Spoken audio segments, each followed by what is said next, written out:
Terima kasih. Bismillahirrahmanirrahim. Assalamualaikum warahmatullahi wabarakatuh.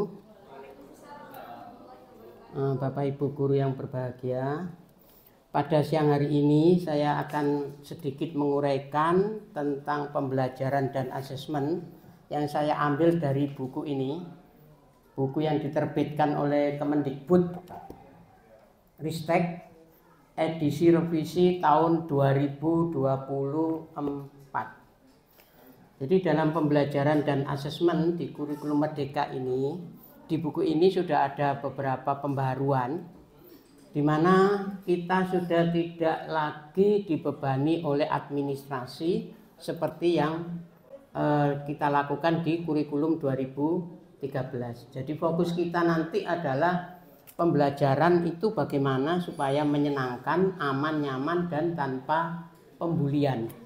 Itu yang kita pikirkan setiap malam, agar besok itu pembelajarannya itu bisa menjadi pembelajaran yang menyenangkan, aman, nyaman, dan tanpa pembulian.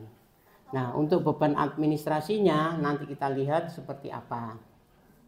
Di pembelajaran dan asesmen kurikulum Merdeka, kemarin kita sudah banyak yang merencanakan di kinerjanya adalah keteraturan suasana kelas. Jadi di dalam keteraturan suasana kelas kita diharapkan kelas itu terhindar dari gangguan-gangguan luar. Gimana caranya supaya anak itu tetap fokus di pembelajaran tanpa ada gangguan dari luar. Ini adalah keteraturan suasana kelas. Nah, nanti Bapak Ibu yang diobservasi mudah-mudahan bisa melaksanakan itu di kelas sesuai dengan yang dipilih. Itu Bapak Ibu.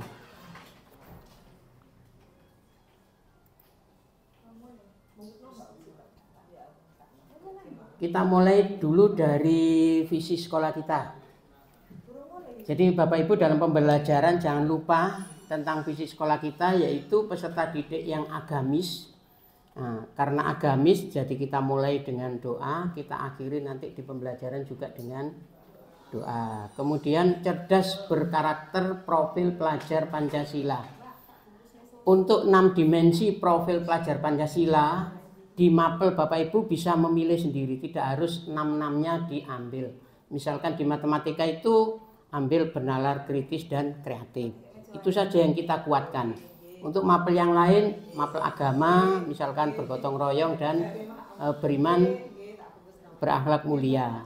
Nah, itu juga yang menjadi fokus di agama. Sedangkan untuk proyek profil penguatan profil pelajar Pancasila baru nanti kita kuatkan di sana untuk dimensinya. Untuk Bapak Ibu, dimensi yang Bapak Ibu ambil nanti di masing-masing mapel itu hanya sebagai penguatan saja. Kemudian berbudaya. Nah, diharapkan nanti ada unsur CRT, kultur. Jadi kulturnya, jadi setiap pembelajaran, permasalahan yang Bapak Ibu angkat, misalkan ambil PBL, problem based learning, berarti permasalahan yang Bapak Ibu angkat nanti kalau bisa ada unsur budaya atau kearifan lokal Gresik. Diusahakan nanti seperti itu. Dan peduli lingkungan. Nah, untuk peduli lingkungan ini mungkin sebelum pembelajaran kita mulai, kita siapkan dulu kelasnya supaya lingkungannya kelihatan bersih, rapi, sehingga kita juga senang, baik pendidik maupun peserta didik. Nah, untuk mewujudkan visi sekolah ini, maka sudah disusun misinya. Yang pertama itu menyusun kurikulum yang terintegrasi dengan nilai-nilai tadi.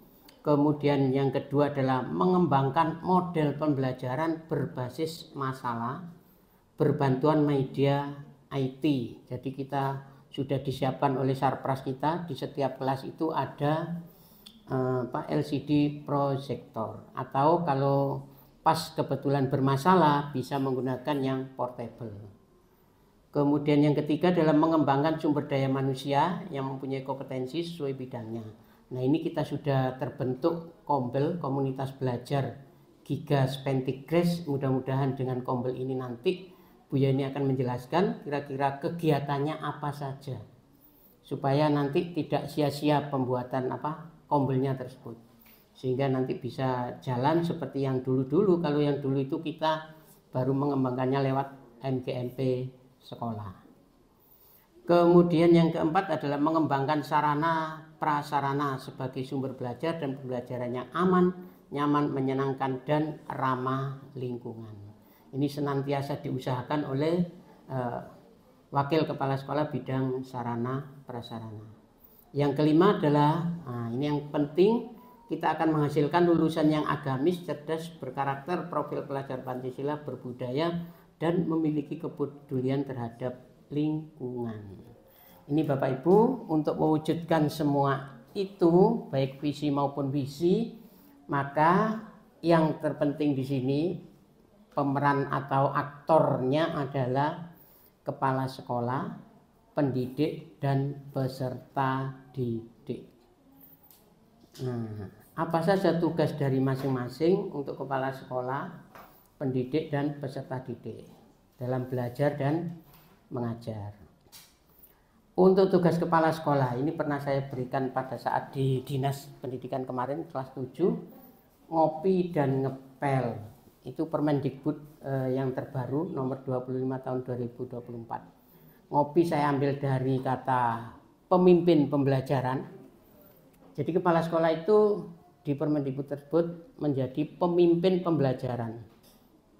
Jadi pembelajaran baik buruknya tergantung kepala sekolah. Kemudian ngepel itu berarti pengelola sekolah. Jadi dua tugas itu, tugas kepala sekolah memimpin pembelajaran dan mengelola sekolah, atau sekarang sebutannya satuan pendidikan. Tapi kadang-kadang kita masih familiar dengan sekolah, kemudian guru dan siswa. Padahal sudah mulai diganti dengan satuan pendidikan, pendidik, dan peserta didik. Nah, untuk tugas pendidik atau guru adalah memikirkan pembelajaran, bukan administrasinya. Jadi yang kita pikirkan itu pembelajaran besok seperti apa ya supaya anak itu bisa menyenangkan. Ya, jangan bingung dengan administrasi. Ya, sampai ngeluh memikirkan apa yang harus kita lakukan. Vertigo. Ya. Nah, tugas guru itu sebagai fasilitator atau pendidik itu fasilitator. Maka di sini dibutuhkan pertanyaan pemantik itu. Karena pendidik adalah seorang fasilitator atau pendidik yang profesional. Nah, ini tugas kita. Kalau di Permendikbud nomor 15 tahun 2018 pasal 4, tugas guru merencanakan pembelajaran atau pembimbingan sebagaimana dimaksud pada pasal 3 ayat 1 huruf A meliputi pengkajian kurikulum pembelajaran atau pembimbingan program kebutuhan khusus pada satuan pendidikan, dan B, pembuatan rencana pelaksanaan pembelajaran. Jadi tugas Bapak Ibu itu di kurikulum yang baru, ini yang baru ya, yang bawah ini kurikulum Permendikbudristek nomor 25 tahun 2024, pemenuhan beban guru itu pengkajian kurikulum. Nah, yang dimaksud di sini Bapak Ibu guru itu mencermati CP, kemudian mengolahnya menjadi ATP. Yang kedua, membuat RPP. Sudah dua itu saja. Kalau dulu di Permendikbud nomor 15 tahun 2018, ini kebalik tempatnya. Yang pertama adalah pengkajian kurikulum dan silabus. Kalau dulu kan membuat silabus. Kemudian program tahunan, program semester, dan RPP. Itu dulu. Tapi sekarang untuk program tahunan, program semester sudah dihapus. Tinggal silabus atau ATP dan RPP. RPP pun sangat amat sederhana. Itu tugas guru. Sedangkan untuk tugas pendidik, peserta didik itu belajar dan bermain. Ya, seperti yang saya kemukakan waktu menjadi pembina upacara kemarin, tugas kalian peserta didik adalah belajar dan bermain. Pada saat belajar jangan bermain. Pada saat bermain usahakan di situ ada belajar. Seperti yang dikemukakan oleh Pak Hamim tadi di awal. Nah, kita disuguhkan berbagai macam permainan melalui kahut, minti, kemudian apalagi tadi itu AI dan lain sebagainya. Nah, itu bukan berarti bermain di sini mereka kita biarkan bermain, tapi kita bermain tapi ada unsur belajarnya sehingga mereka tetap senang, aman, dan suasana kelas menjadi teratur, kan gitu maksudnya. Nah, sekarang kita masuk ke pembelajaran. Jadi pembelajaran itu menurut buku ini ada dua. Yang pertama adalah melakukan perencanaan. Nah, perencanaan di sini itu meliputi rencana pelaksanaan pembelajaran atau RPP. Bapak Ibu menyusun RPP yang di dalamnya ada asesmen formatif dan asesmen sumatif. Sedangkan tugas yang kedua adalah pelaksanaan pembelajaran pada saat di kelas. Nah, diusahakan nanti pada saat di kelas itu diawali dengan asesmen awal. Ini formatif ya, asesmen awal. Jadi anak diberikan pertanyaan pemantik, nanti saya kasih contohnya. Kemudian setelah asesmen awal, sehingga Bapak Ibu guru bisa tahu apakah siswa di kelas itu semuanya mampu atau ada sebagian yang tidak mampu, sehingga kita akan bisa memodifikasi rencana RPP yang sudah kita buat, kita modifikasi langsung di kelas itu. Nah, kemudian kita buat juga beragam asesmen. Asesmen tidak hanya berbentuk tulis, tapi bisa bermacam-macam. Kalau di buku ini itu sudah saya tulis di sini macam-macam asesmen. Untuk formatif itu ada baik asesmen di awal, asesmen dalam proses pembelajaran maupun asesmen di akhir.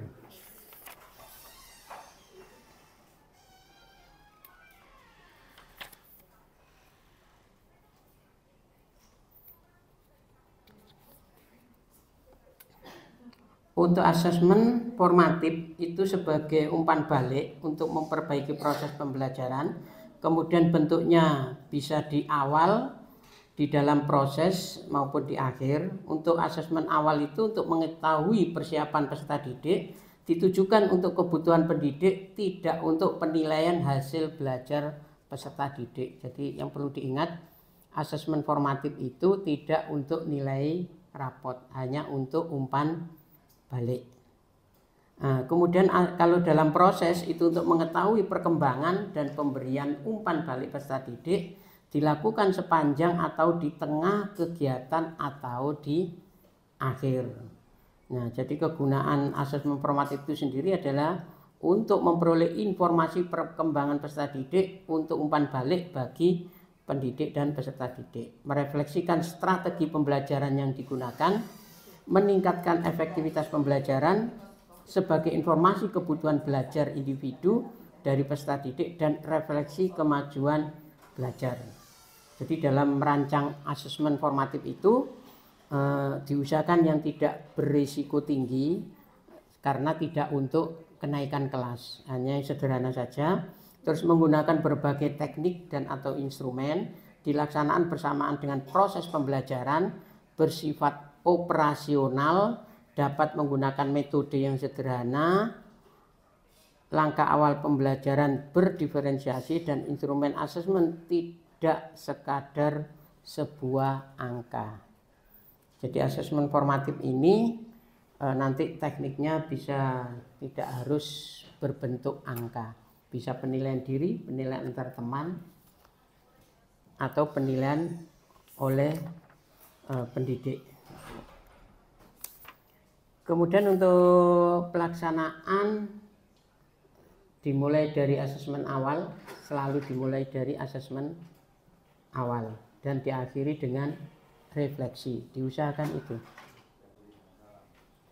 Nah, sedangkan untuk asesmen ada dua macam, formatif dan sumatif. Nah, untuk sumatif ini, untuk asesmen sumatif bisa untuk penilaian setiap tujuan pembelajaran, tapi bisa dilakukan setelah beberapa TP, kalau memang TP itu dalam satu bab atau satu materi. Tuh. Nah, untuk mengolah asesmen, nilai asesmen sumatif itu bisa melalui pembobotan, misalkan ada 3 TP, TP1, TP2, TP3, TP1 dikasih bobot 30%, TP2 30%, TP3 40%, karena mungkin TP3 ini tingkatannya lebih sulit. Nah, itu bisa pakai pembobotan, sehingga nilai TP1 dikalikan 30%, nilai TP2 dikalikan 30%, nilai TP3 dikalikan 40%, itu menjadi nilai raport. Atau boleh menggunakan persentase. Misalkan ada 4 TP. Dari 4 TP ini yang tercapai 2, berarti nilainya 50. Nilai rapotnya nanti 50. Kalau yang tercapai 3 berarti nilainya 75. Kalau tercapai semuanya berarti nilainya 100. Misalkan ada 4 TP ini. Itu persentase atau di rata-rata. Jadi nilai semua TP langsung di rata-rata itu. Berarti mungkin pembobotannya dianggap sama. Nah, itu baru dituangkan dalam nilai rapot. Untuk itu, kenapa nilai rapot kita itu hanya satu nilai? Ya karena ini boleh pakai pembobotan, boleh persentase, boleh rata-rata. Nah, tujuan dari asesmen sumatif. Kalau formatif tidak boleh untuk menilai atau dituangkan di dalam rapot. Karena formatif itu kan sifatnya itu tidak individu, bahkan kadang-kadang itu kan bisa nilai kelompok, kerjasama, tidak menunjukkan nilai individu masing-masing peserta didik. Berikutnya, nah ini rencana pelaksanaan pembelajaran, ini minimal sehingga dalam satu lembar selesai. Kalau perlu Bapak Ibu guru sediakan satu buku ini, setiap mau mengajar ditulis di sini. Tujuan pembelajaran apa? Misalkan ini materi IPA ya, tak tulis IPS ini. IPA materi pokoknya atom. Memahami sistem organisasi kehidupan dimulai dari atom, molekul, dan sel sebagai unit terkecil penyusun materi makhluk hidup. Ini contohnya. Jadi tujuan pembelajaran.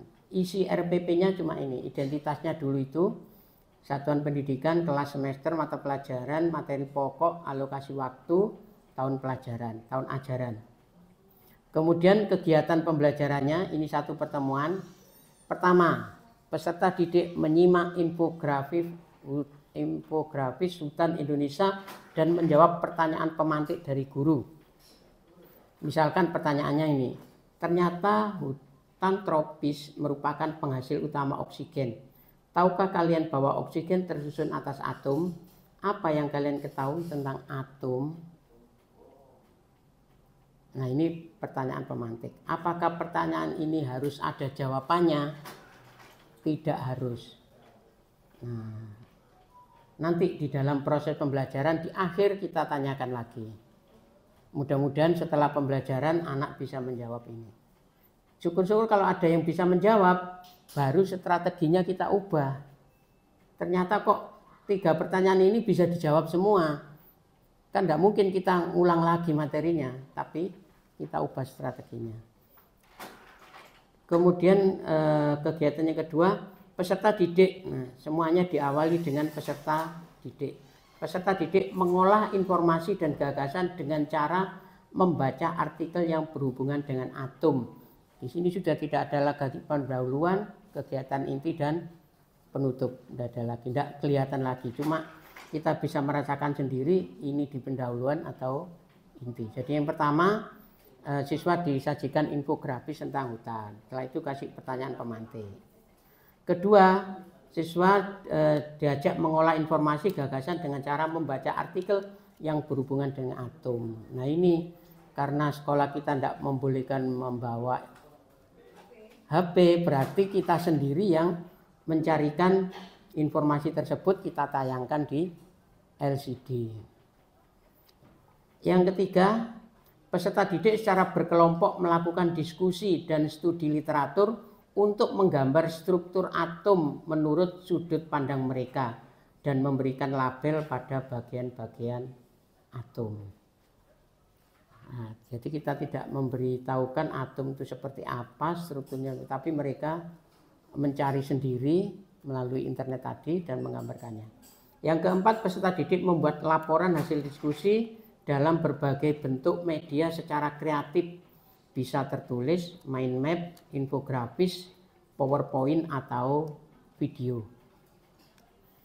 Yang kelima, peserta didik mempresentasikan laporannya di depan kelas. Biasanya yang mempresentasikan itu yang kita golongkan anak dalam kategori mahir atau sangat mahir. Itu biasanya yang kita suruh mempresentasikan. Yang terakhir, peserta didik menarik kesimpulan tentang materi pembelajaran sekaligus melakukan refleksi diri terhadap pemahaman yang telah dimiliki selama proses pembelajaran. Ada 6 langkah ini saja di RPP itu. Jadi sifatnya masih global ya, masih global, kita terjemahkan sendiri nanti di kelas. Nah, sesuai hasil asesmen awal, ternyata dari 3 pertanyaan pemantik ini kok semuanya bisa menjawab, berarti kita langsung segera mengubah strateginya. Nah, yang terakhir ini, yang C, asesmen awalnya berbentuk pertanyaan pemantik, asesmen formatifnya observasi, proses diskusi, dan presentasi. Bagaimana rubriknya nanti kita buat, tapi tidak dituangkan di sini. Yang D, tambahan refleksi guru dan peserta didik. Refleksi guru, apa kegiatan belajar berhasil? Apakah seluruh peserta didik mengikuti pembelajaran dengan baik? Apakah pembelajaran berlangsung sesuai dengan rencana pembelajaran? Kalau refleksi peserta didik, bagian mana menurutmu yang paling sulit dari pelajaran ini? Apa yang akan kamu lakukan untuk memperbaiki hasil belajarmu? Bagian mana dari pembelajaran ini yang menyenangkan? Jadi RPP itu hanya ini saja.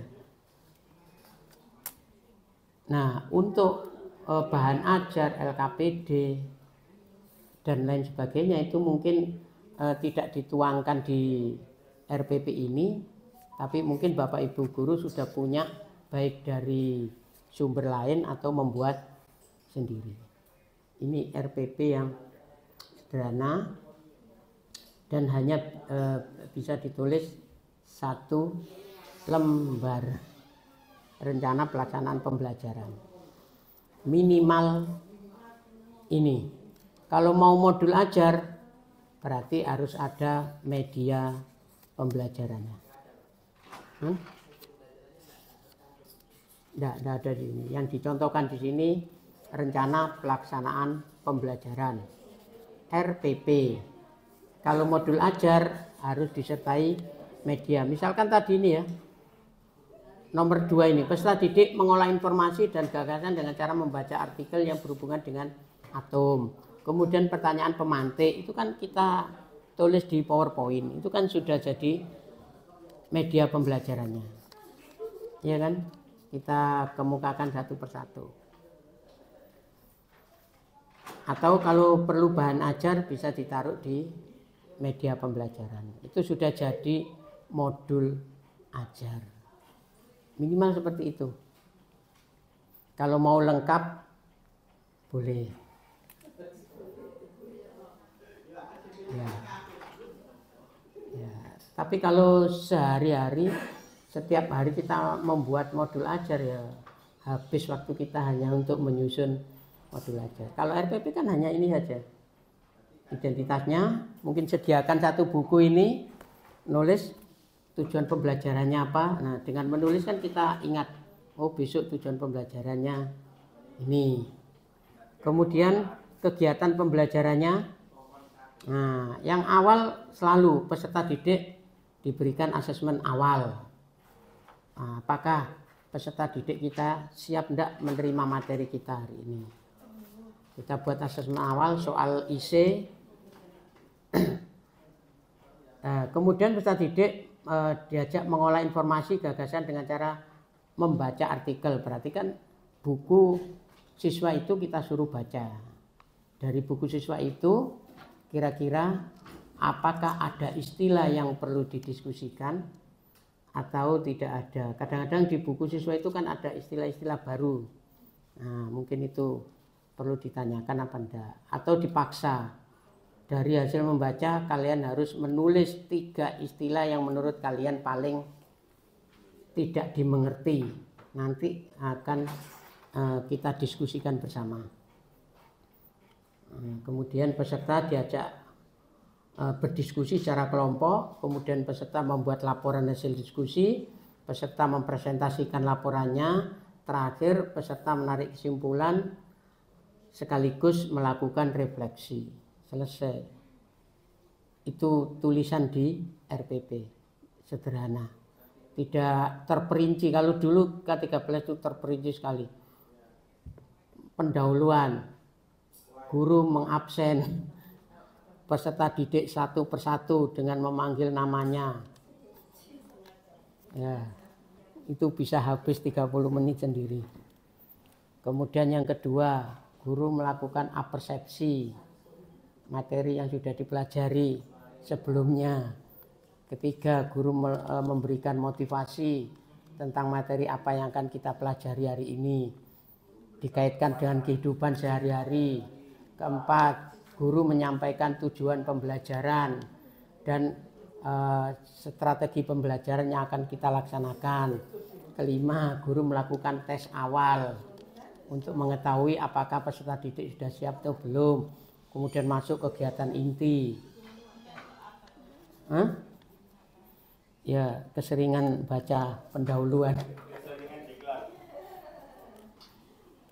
Kemudian masuk kegiatan inti sampai sintak-sintaknya semuanya. Terus kegiatan penutup, guru memberikan tes akhir. Setelah itu melakukan refleksi, membuat rangkuman, memberitahukan pembelajaran yang akan kita pelajari pertemuan berikutnya. Sebaiknya membuat perangkatnya itu semalam sebelum. Ya. Besok mau mengajar, sekarang membuat perangkat. Ini sebenarnya sudah berlaku, Pak. Loh, dulu sudah pernah saya informasikan, Pak. Cuma kadang-kadang itu kan kita masih diminta oleh atasan supaya bahwa kita itu sudah melakukan administrasi. Nah, ini yang di kurikulum di Permendikbudristek nomor 25 tahun 2024 itu.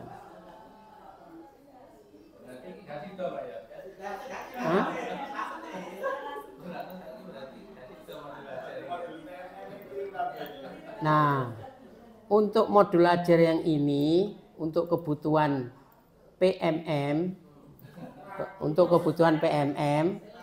kan sudah kita sepakati kemarin, khusus untuk observasi Bapak Ibu menyusun modul ajar untuk diunggah di PMM. Sebelum Agustus tidak perlu modul ajarnya yang bagus. Di situ ada tulisan yang penting pokoknya unggah modul ajar sehingga kotak kumpulkan itu berwarna biru, bisa kita klik. Mungkin nanti pada saat selesai observasi modul ajarnya bisa kita unggah lagi. Mudah-mudahan seperti itu. Ya, kadang-kadang kan kita membuat modul ajar sekarang ya. Nanti pelaksanaannya September. Tahu-tahu September lu kok tidak sesuai dengan materi. di kelas itu kan gitu. Nah,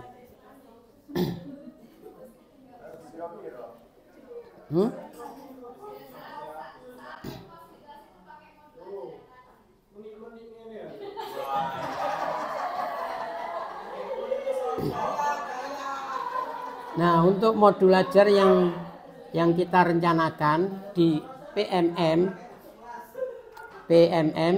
itu memang harus yang lengkap, terus kemudian disertai dengan perilaku kinerja kita. Kalau kita memilih keteraturan suasana kelas, itu kita tunjukkan di tulisan itu di bagian mana kita melakukan keteraturan suasana kelas. Kan gitu saja Bapak Ibu. Tapi untuk keseharian kita membuat RPP-nya yang sederhana.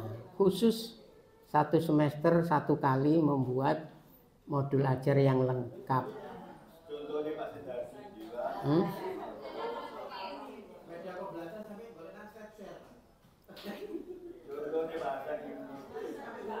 Contoh modul ajar sudah banyak di PMM.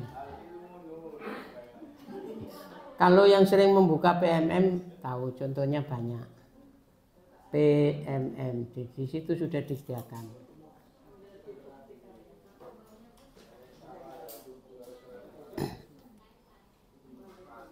Sampai di sini barangkali ada yang mau ditanyakan.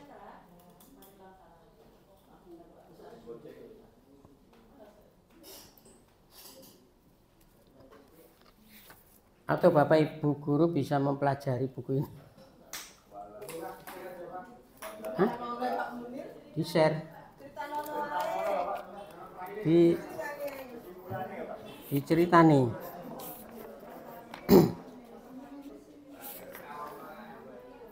Nah, saya ceritakan ini. Siklus perencanaan dan pelaksanaan pembelajaran. Jadi pada saat kita melakukan pembelajaran, kita akan melakukan perencanaan dan pelaksanaan. Yang pertama, pendidik menyusun RPP. Jadi sebelum masuk kelas, ini tidak ada di situ. Pendidik menyusun RPP, termasuk rencana asesmen formatif awal dan akhir pembelajaran. Jadi Bapak Ibu guru menyusun RPP, termasuk di situ ada formatif awal dan akhir pembelajaran. Yang kedua, pendidik melakukan asesmen di awal pembelajaran. Usahakan selalu melakukan asesmen di awal pembelajaran. Untuk kesiapan setiap individu peserta didik dan persiapan mempelajari materi yang telah dirancang. Bapak Ibu guru kan sebelum masuk kelas sudah merancang. Nah, setelah dilakukan asesmen awal ternyata sebagian peserta didik masih belum paham, atau seluruh peserta didik sudah paham, berarti kan harus paling tidak kan mengubah itu tadi, mengubah materi yang telah dirancang. Kemudian yang ketiga, dari hasil asesmen awal pendidik bisa memodifikasi rencana yang sudah dibuat atau membuat penyesuaian untuk sebagian peserta didik. Harapannya adalah pembelajaran akan lebih interaktif, inspiratif, menyenangkan, menantang, memotivasi dan memberi ruang yang cukup untuk prakarsa, kreativitas, kemandirian, minat, perkembangan fisik, psikologi peserta didik. Ini yang tertuang di buku ini. Kalau kita kaji bersama, kayaknya ini yang diinginkan di kurikulum Merdeka. Berikutnya, menggunakan berbagai metode asesmen formatif untuk memonitor kemajuan belajar. Selanjutnya, pendidik melaksanakan asesmen akhir untuk mengetahui ketercapaian TP atau tujuan pembelajaran. Asesmen akhir sebagai asesmen awal pertemuan selanjutnya. Jadi asesmen akhir yang Bapak Ibu lakukan itu bisa jadi asesmen awal di pertemuan berikutnya. Atau asesmen akhir ini diberikan sebagai asesmen awal di pertemuan berikutnya. Itu saja siklusnya. Siklusnya seperti itu. Yang pertama menyusun RPP. Termasuk di dalamnya ada asesmen formatif awal dan akhir. Kemudian melakukan asesmen di awal. Setelah menyusun RPP masuk kelas melakukan asesmen di awal. Dari hasil asesmen awal itu apakah perlu memodifikasi rencana yang sudah dibuat atau tidak. Kemudian menggunakan berbagai metode asesmen formatif. Dan yang terakhir, pendidik melaksanakan asesmen akhir untuk mengetahui ketercapaian TP. Jadi siklusnya kita mengajarkan itu saja. Itu siklusnya.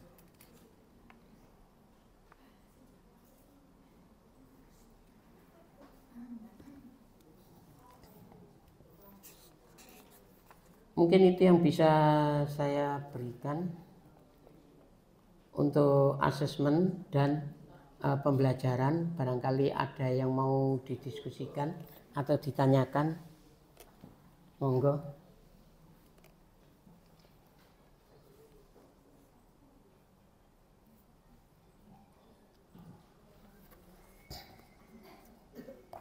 Untuk jadwal observasi sekaligus supervisi itu sudah kami buat berdasarkan yang Bapak Ibu pilih. Nah, ini jadwalnya. Mudah-mudahan jadwal ini tidak ada perubahan. Nah, nanti pada saat pelaksanaan observasi maupun sekaligus supervisi nanti saya bekali Bapak Ibu observer dengan format untuk telaah, baik telaah modul ajar maupun telaah pelaksanaan praktek pelaksanaan pembelajaran. Nah, nanti saya sesuaikan untuk telaah modul ajar dan telaah praktek pembelajarannya saya sesuaikan dengan kurikulum yang terbaru ini, kurikulum Merdeka. Ya, nanti pada saat pelaksanaannya sudah terbagi ini observer dan supervisornya.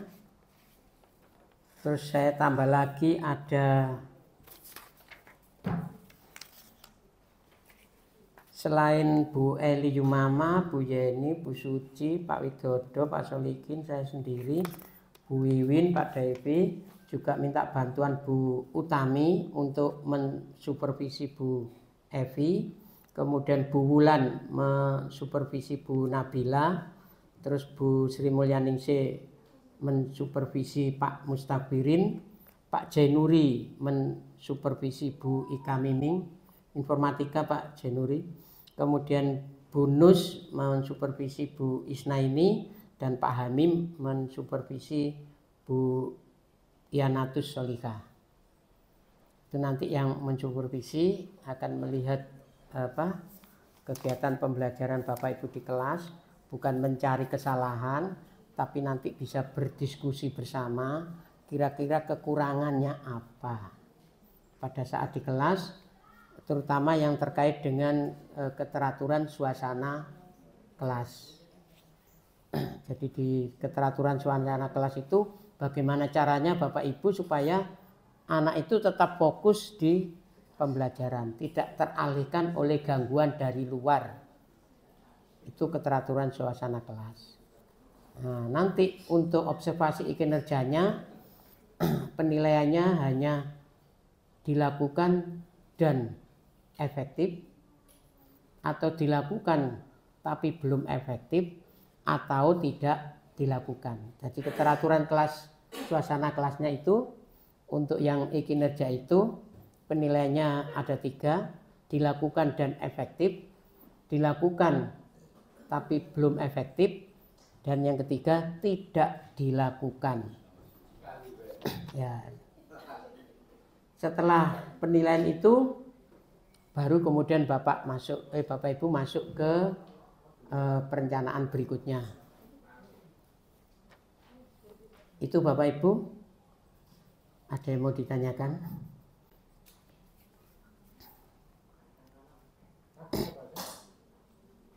Pak Jenuri, tidak tanya Pak.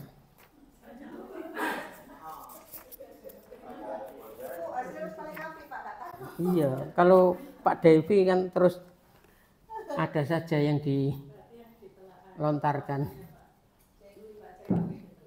Jangan khawatir Pak Jenuri, sebentar lagi Pak Devi nanti.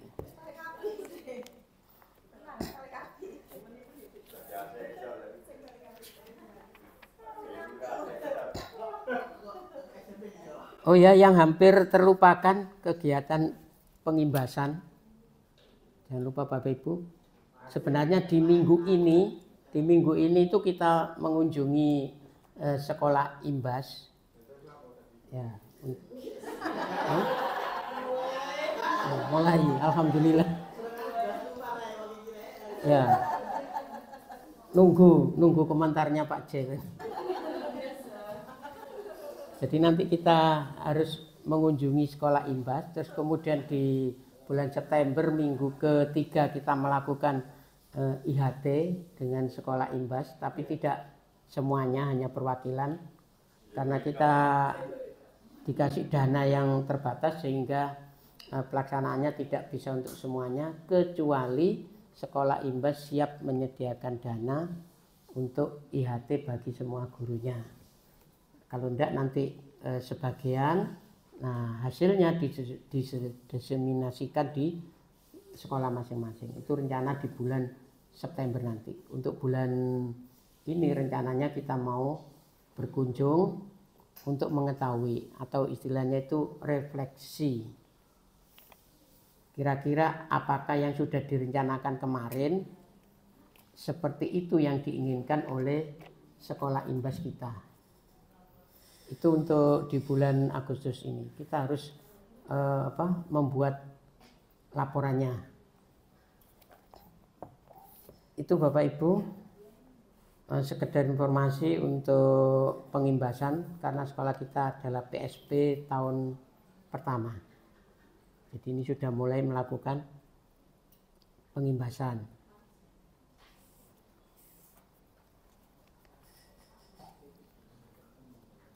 Tidak ada yang ditanyakan. Kalau tidak ada nanti saya berikan untuk berikutnya kepada Bu Yeni ya. Untuk selanjutnya Bu. Yang ya boleh Bu, atau boleh lewat apa ya istilahnya uji petik. Barangkali yang mau ditelaah itu modul ajarnya siapa, punyanya siapa Bu Yeni?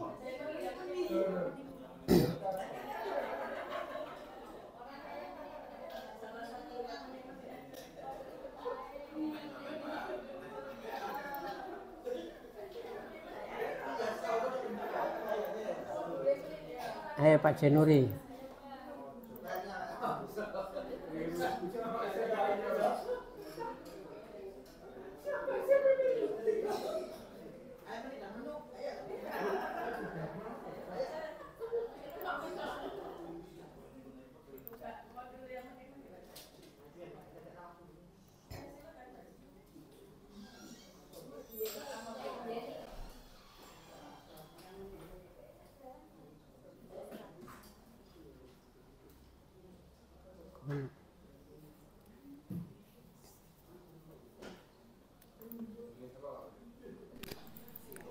Tes.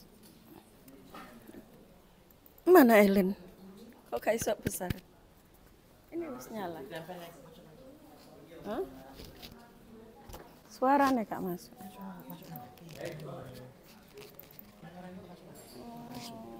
Berarti no tapi orang-orang kan gak pernah. HP-nya toh. Pak C, disiapkan modul ajarnya.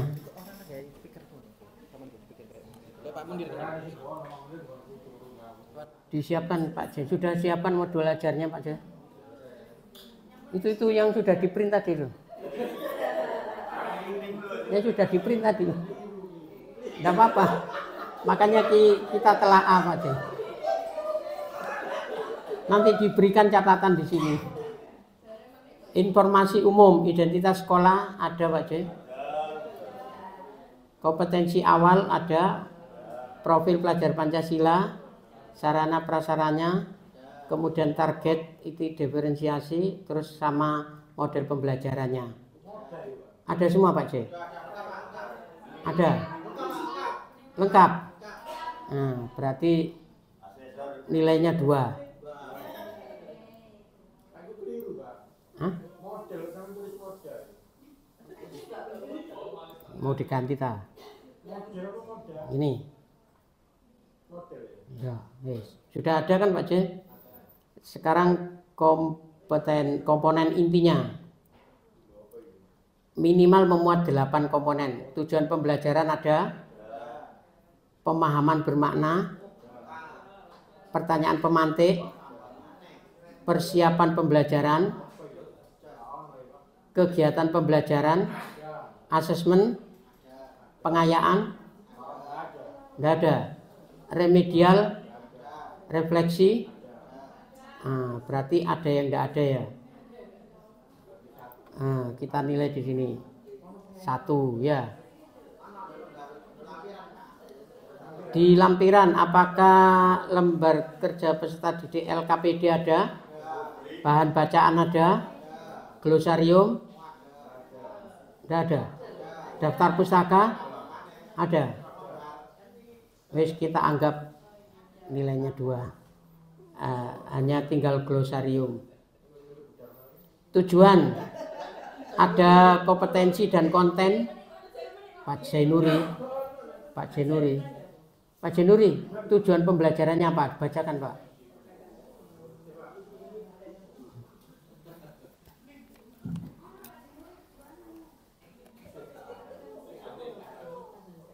Pak J, tujuan pembelajarannya apa?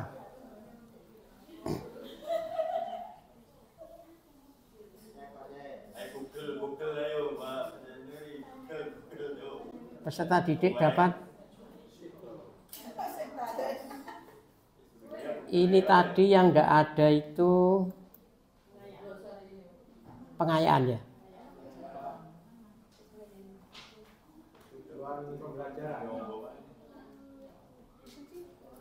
Belum ada.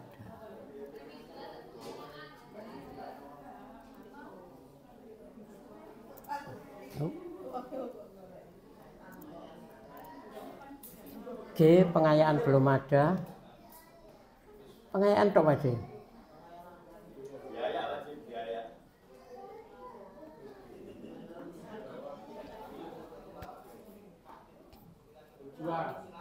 Tujuan apa Pak J? Tujuannya?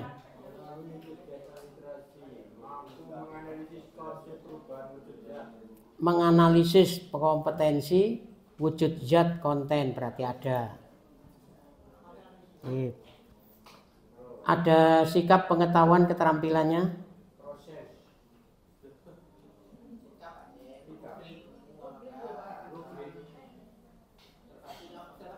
Melalui literasi.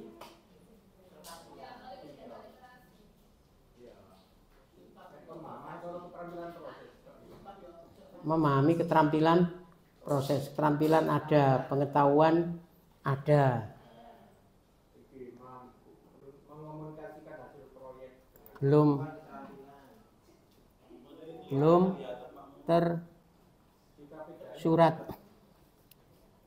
sikap gitu ya. Kasih nilai berapa Pak J? 2. Ini enggak apa-apa 2 Pak J. Menjabarkan tujuan pembelajaran berdasarkan CP pasti ya. Menggunakan kata kerja operasional yang dapat diukur. Apa tadi? Memahami ya. Menganalisis ya. Tujuan pembelajaran pengetahuan menggambarkan dimensi proses kognitif, dimensi pengetahuan meliputi faktual, konseptual, prosedural, metakognitif. Yes. Tujuan pembelajaran keterampilan abstrak, keterampilan konkret. Proses ya, itu kan keterampilan. Oh ya. Terus rumusan dawa.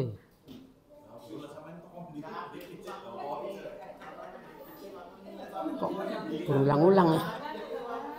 Mencerminkan pencapaian kompetensi sikap pengetahuan. Yang sikap belum ya. Sikap belum. Memberikan gambaran proses karakteristik. Oh, wis. Iya, ini kayak K13 ini. Karena K13. Nah, nanti kita modifikasi ya. Pokoknya tujuan pembelajaran itu nomor 4 ini saja.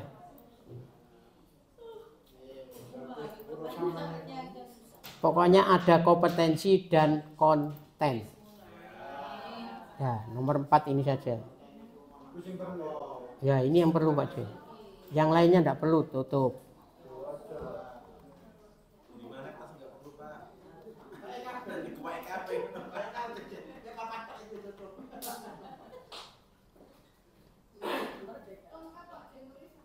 Iki tutup. Tutup kabeh. Materi pembelajaran sesuai dengan cakupan materi yang termuat pada tujuan. Materi sesuai. Materi bersifat faktual, konseptual, prosedural. Ya. Cakupan materi sesuai dengan alokasi waktu. Mengakomodasi muatan lokal. Ada muatan lokal Pak C? Ya.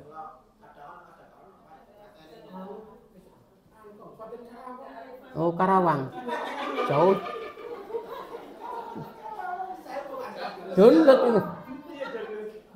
Diganti Pak C, diganti Gresik.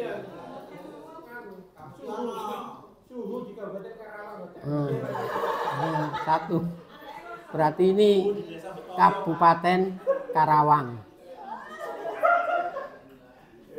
Nilainya berkurang Pak C. Iya, kan muatan lokal.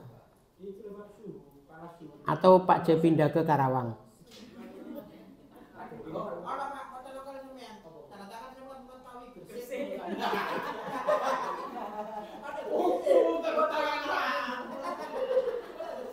Iya, lokal itu Pak C. Sudah muatan lokal loh. Nanti diperiksa, jangan-jangan Karawang. Metode pembelajaran. Pakai metode pendekatan apa Pak C?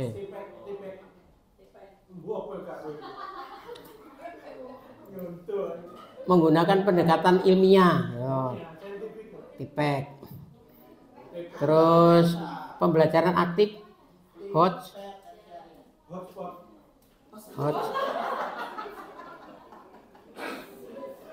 high order thinking skill. Hot, wis. Sintaknya jelas, sintaknya ada Pak C. Sesuai dengan tujuan. Ya, menggambarkan proses pencapaian kompetensi. Ya, apik ngono. Media pembelajaran ada? Lengkap.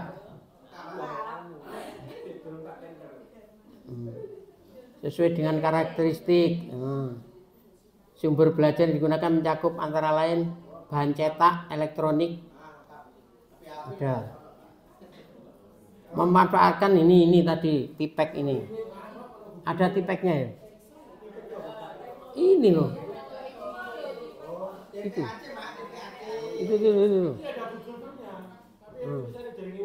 Ini teknologi loh. Tipek itu loh. Ya. Langkah kegiatan pembelajaran, pendahuluan, inti, penutup. Ya. Untuk pendahuluan ada pengkondisian siswa, religius, apersepsi motivasi, tujuan, langkah kegiatan, penilaian yang akan dilakukan, kegiatan inti, active learning sesuai dengan model, kegiatan sistematis, lodge menuju hodge, kemampuan literasi, ada literasi, ada interaksi, multi arah, kayak diskusi presentasi gitu Pak J, ada ya, menyenangkan, menantang, memotivasi, gradasi pencapaian kompetensi dalam pembelajaran, mengembangkan elemen dimensi. Loh Pak J belum selesai. Aduh, ditinggal.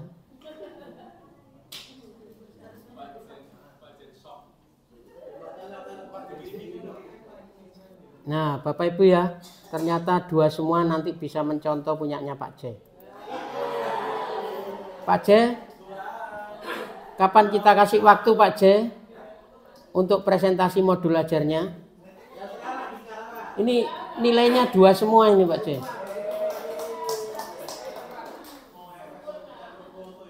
Ya, nanti Pak J harus presentasi modul ajarnya di depan nanti.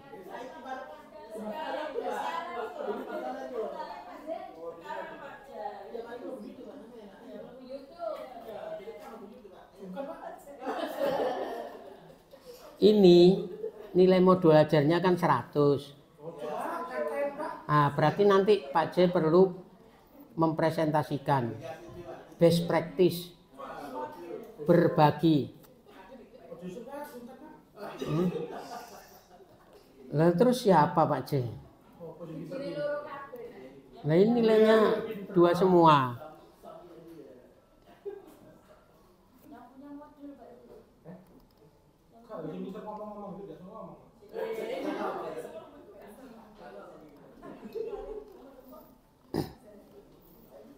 Ini nanti kita modifikasi sesuai dengan apa? Modul yang sederhana. Itu Bapak Ibu sedikit telaah untuk modul ajarnya. Nanti kita buat lagi untuk telaah praktek pembelajaran Bapak Ibu di kelas. Berikutnya, acara berikutnya saya serahkan kepada Bu Yeni selaku Ketua Kombel Giga Spentik Grace yang akan memberikan sedikit gambaran kegiatannya seperti apa setelah selesai workshop ini. Apakah akan dilakukan kegiatan rutin atau bagaimana nanti dari Bu Yeni. Mungkin Bu Yeni sama Pak Hasan bisa menggambarkan program kerja dari Giga Spentik Grace. Kepada Bu Yeni dan Pak Hasan kami persilahkan. Untuk saya cukupkan sekian dulu tentang pembelajaran dan asesmen. Mudah-mudahan Bapak Ibu merasa penasaran dan belum puas sehingga ingin membaca buku ini. Terima kasih. Assalamualaikum warahmatullahi wabarakatuh.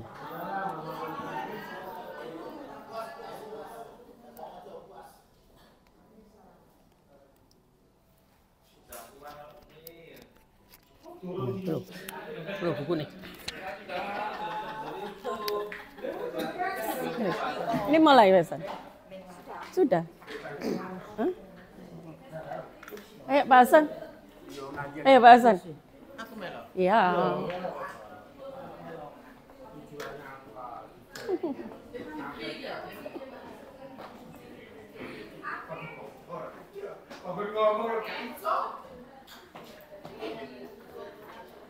Mic-nya mana ini?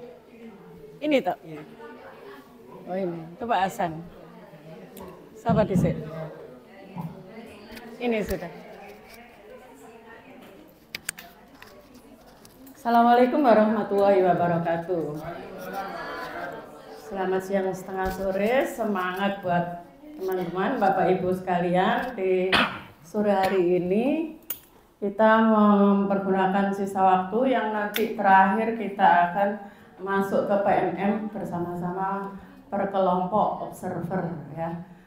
Jadi goalnya hari ini adalah terakhir penutupan, tapi kita harus upload. Jadi syaratnya ditutup adalah kita sudah upload. Dan besoknya insya Allah sertifikat akan di launching ke emailnya panjenengan semuanya. Jadi harus stepnya terpenuhi. Ya kalau kita sudah punya planning seperti itu, hari ini adalah upload ya, harus upload. Mungkin ada teman-teman perkecualian ya 1 aja mungkin atau 2 saja gitu ya. Kenapa? Batasnya penutupan nanti jam 3 ya, jam 3 kurang 15 menit kan. Ya. Ya berarti kita setengah jam, batasnya itu jam 3 kurang 1/4 kita upload. Ya. Nah, kira-kira kan butuh waktu nggak lama ya uploadnya, tapi yang diperlukan adalah apakah sudah fix apa belum sesuai dengan tadi panduan instrumen telaah yang sudah disampaikan Pak Munir itu. Ada apa enggak itu, walaupun kita enggak pegang ya, gambarannya seperti itu. Kalau sudah mendekati nilainya 100 ya bolehlah kita upload. Nah, sebelumnya ada sisa waktu, saya sama Pak Hasan akan menyampaikan beberapa program rencana ke depan untuk Kombil kita supaya semakin aktif dan benar-benar bermanfaat. Jadi untuk pengguliran pertama insya Allah kita hampir selesai finish, akan menghasilkan sertifikat workshop 32 jam yang bagi teman-teman dapat 8 di PMM ya. Ya benar ya, kan lumayan. Nanti kita akan selanjutnya program bulan semester itu rencananya ada berbagi praktik baik oleh teman kita. Ada yang tahu nggak siapa teman kita? Sebenarnya kan diflorkan siapapun memperoleh peluang sebesar-besarnya mendapatkan hak untuk menjadi narasumber, siapapun boleh. Walaupun tidak langsung menghadap ke saya, ke teman-teman aja nggak apa-apa. Ngomong ke teman-teman, nggak langsung ke saya, Pak Hasan, Bu Elinor Jana, Bu Wiwin, itu yang ada di SK bisa ke Bu Wiwin atau ke siapapun nanti. Kita akan mendekatinya seperti yang saya lakukan kepada teman kita Bu Wati. Nanti September Bu Wati akan berbagi praktik baik. Ya. Karena kan diamat-amati ada sesuatu gitu. Jadi ini patut dibagikan, didiseminasikan ya. Selama ini kita ngomong diseminasi, katanya Bu Muhar itu salah. Diseminasikan. Oh, baru tahu saya gitu ya. Jadi ada pembelajaran yang kita selama ini salah nulis. Itu September. Oktobernya jika teman-teman tidak ada yang menginginkan berbagi praktik baik, maka mungkin terpaksa Bu Elinor Jana sama saya sama Pak Hasan, karena kita bertiga yang sudah lolos aksi nyata. Jadi kan nanti kami berbagi praktik baik bagaimana teman-teman itu dapat lolos aksi nyata. Mungkin dari teman-teman yang ada sudah lolos boleh nanti kita bergabung mendiseminasikan ya, apapun yang kita punya, setitik pun kebaikan nanti akan kita bagikan. Nah itu sementara yang rencana sudah ada gambarannya.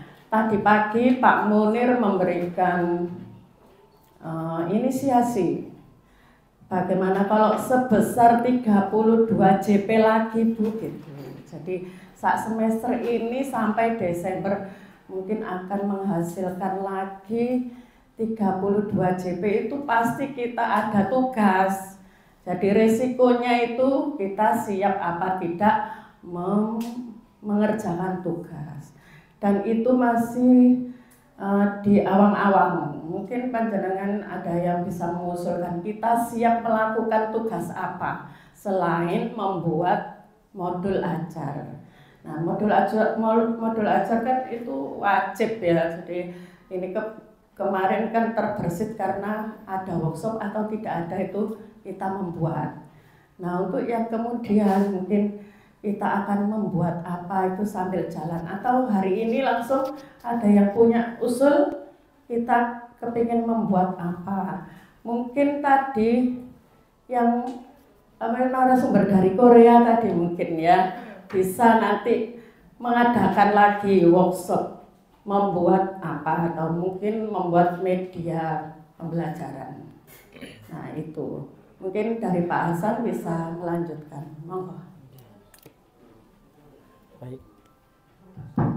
Assalamualaikum warahmatullahi wabarakatuh. Terima kasih atas waktu yang diberikan. Pertama-tama dari kerendahan hati dan ketulusan hati tentunya saya mengucapkan ribuan terima kasih kepada Bapak Ibu guru hebat yang tentunya selalu mendukung dengan support dan doanya sehingga Kombel ini bisa berjalan. Tentunya aktivitas pada Kombel ini tak akan bisa berjalan dengan baik kalau tidak ada kerjasama dari kita semuanya. Senyampang kita mendukung program sekolah untuk kemajuan sekolah, terutama dalam hal meningkatkan sumber daya manusianya. Nah, pendekatan Kombel ini Bapak Ibu guru dibuat untuk itu. Yang pertama adalah untuk memfasilitasi apa? Kebutuhan guru, terutama di dalam mengerjakan PMM. Ya, diperlukan pengembangan kompetensi, diperlukan sertifikat. Kita buat sedemikian rupa dengan rencananya agar bisa menghasilkan itu. Tentu sambil melatih skill kemampuan Bapak Ibu guru bisa menjadi narasumber. Nah, itu dari skup lokal.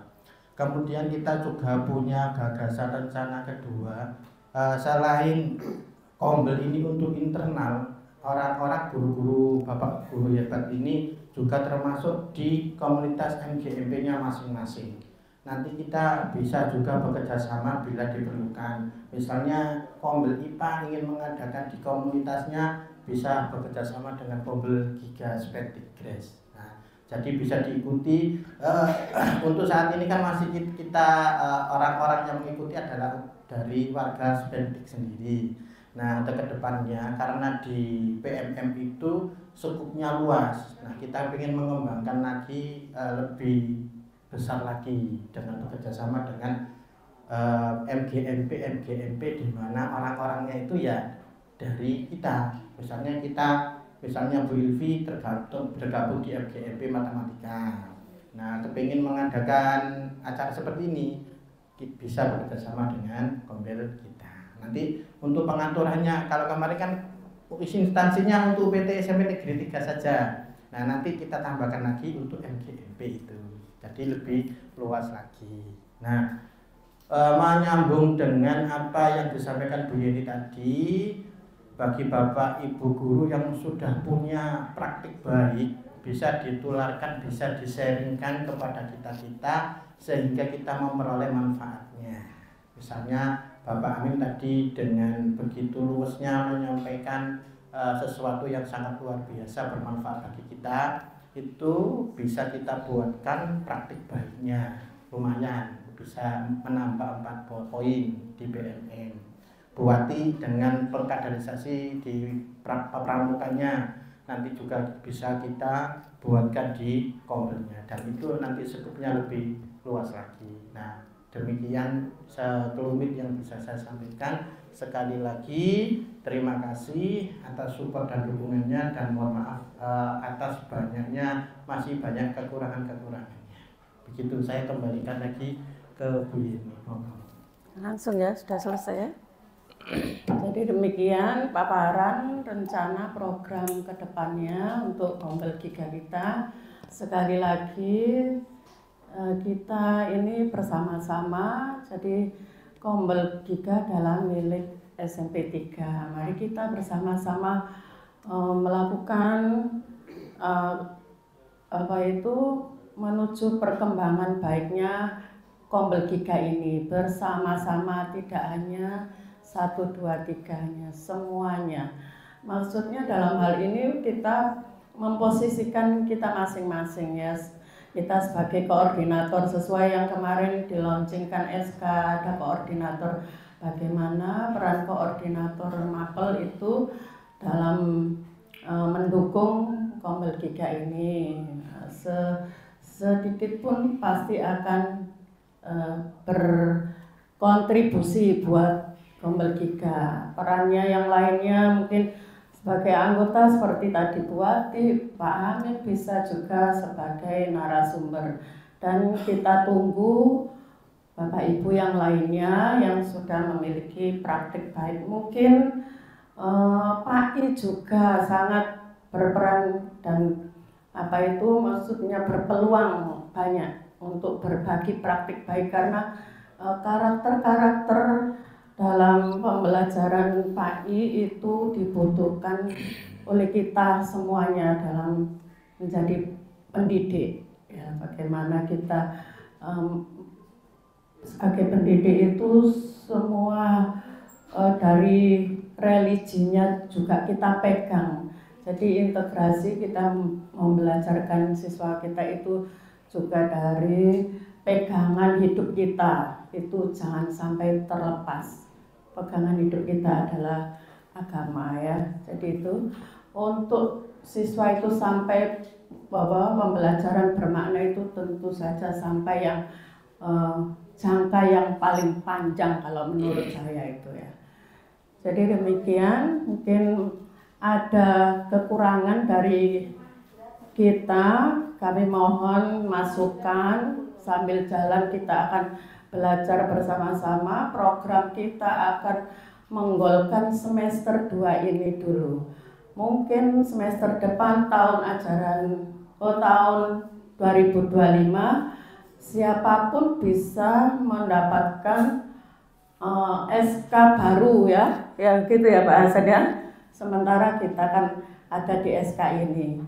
Jadi lebih baik lagi jika tahun 2025 ada penggantinya. Mungkin nama-nama kita sudah berganti dengan nama Bapak Ibu sekalian. Walaupun namanya Gombel Giga yang pertama kali, tapi nanti ganti kepengurusan itu sangat bisa. Jadi tahun 2025 sangat bisa diganti oleh siapapun. Karena saya yakin dari semester 1 ini setelah ataupun sebelum kita memberikan praktik baik untuk lolos aksi nyata, saya yakin ada yang nanti lolos.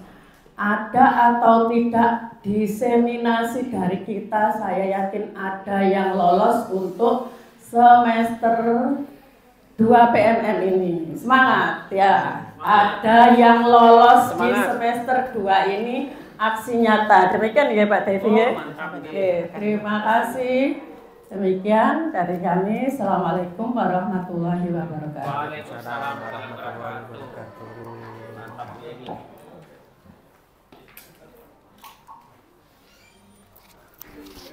Tutup.